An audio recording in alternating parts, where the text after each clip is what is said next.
सौ बात की एक बात यह कि ये जो जनप्रतिनिधि खुलेआम कहने लग गए हैं कि फलां का काम करेंगे और फलां का काम नहीं करेंगे, ये भी तो ईवीएम से जुड़ा मामला है। आप कहोगे कैसे?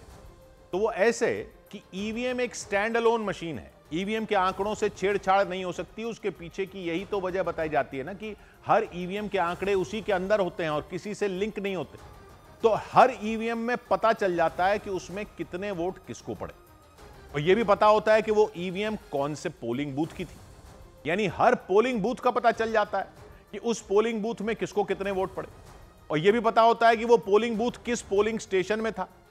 तो यह भी पता चल जाता है कि किस वोटिंग सेंटर में किसको कितने वोट पड़े, और यह तो पता होता ही है कि किस मोहल्ले का, किस गांव का, किस इलाके का वोटिंग सेंटर कौन सा था। यानी यह पता चल जाता है कि किस मोहल्ले से, किस गांव से, किस इलाके से किसको कितने वोट पड़े। और हमारे देश में मोहल्ले हों या गांव हों या इलाके हों, वो समुदायों के हिसाब से बटे होते हैं।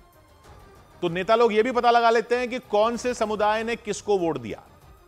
तो अब वो खुलेआम कहने लग गए कि इन लोगों ने हमें वोट नहीं दिया, हम तो इनका काम नहीं करेंगे। तो वोट की गोपनीयता तो रही ही नहीं। बैलेट पेपर में तो मतपेटियां काउंटिंग के लिए आती थी, तो उनमें सुविधा यह थी कि उनकी मिक्सिंग कर सकते थे कि सब इलाकों के वोट इकट्ठा कर लिया और सबको मिक्स कर दिया।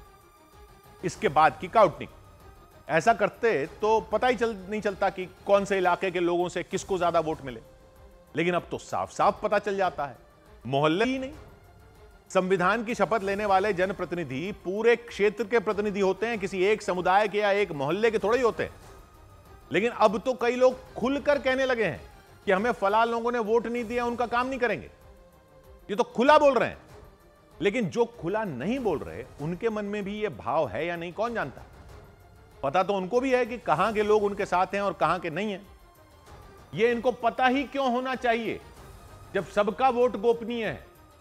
ईवीएम में भी अलग अलग इलाकों के वोटों की मिक्सिंग क्यों ना हो। फिर लोग क्या इसी बात से डरते रहे कि यहां तो फलां पार्टी की सरकार है, अगर हमने इनको वोट नहीं दिया तो ये बदला लेंगे, ये हमारे काम ही नहीं करेंगे। ये किस बात का लोकतंत्र हुआ।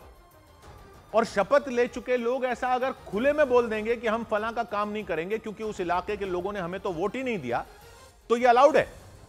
वो ऐसे खुले में बोल देंगे और सदस्य बने रहेंगे। संविधान को लेकर इतने भाषण देने वाले सब लोग इसको संविधान के खिलाफ नहीं मानते। तो फिर ये क्षेत्रों के प्रतिनिधि नहीं है, ये उन क्षेत्रों के कुछ समुदायों के ही प्रतिनिधि हैं क्या? क्या इससे गंभीर भी कोई सवाल है संविधान को लेकर?